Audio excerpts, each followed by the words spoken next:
دیکھیں کلام کا جادو کتنا کمال ہے کہ جب ہم کسی سے کوئی اپنی حاجت چاہتے ہیں تو اس کی تعریف کرتے ہیں، اور وہ جب اس کی اتنی تعریف کر دیتے ہیں کہ وہ اتنی زیادہ تعریف کر دی جاتی ہے اس کی کہ وہ جو ہوتا ہے تمہاری حاجت پوری کرنے کے لیے تیار ہو جاتا ہے، خوش ہو جاتا ہے۔ تو اور اگر کسی کو ہم برا بھلا کہہ دیں تو دیکھو 1 منٹ میں وہ طیش میں آ جاتا ہے اور قتل کرنے کے لیے تیار ہو جاتا ہے۔ تو الفاظوں کا فطرتی انسانی پر بڑا عمل اثر ہے۔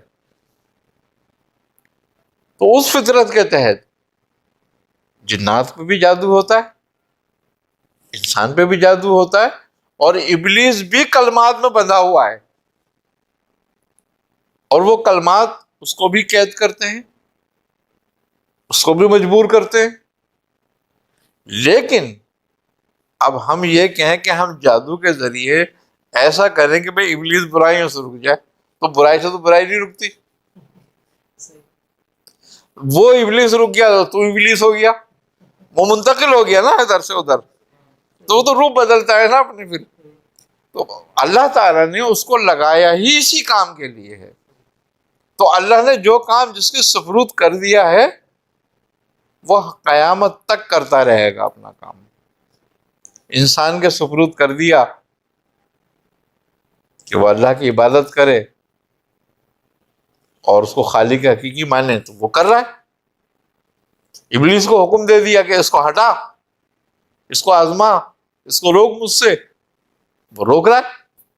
تو دونوں اپنا اپنا کام اپنی جگہ برابر کر رہے ہیں، اور دونوں مستعدی سے کر رہے ہیں، کوئی کسر نہیں چھوڑ رہا۔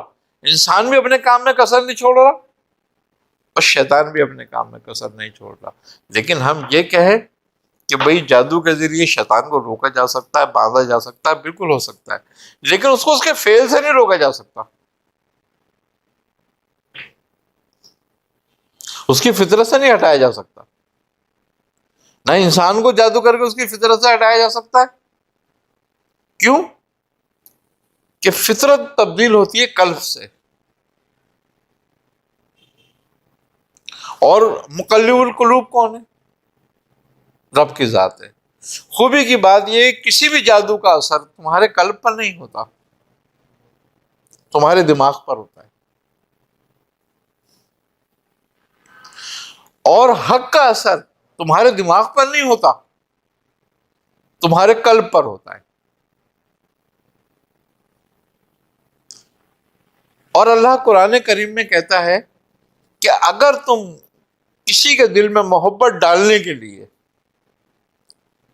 ساری دنیا کی دولت اکٹھی کر لیتے اور وہ خرچ کر دیتے تو تم ایک دوسرے کی محبت نہیں ڈال سکتے تھے،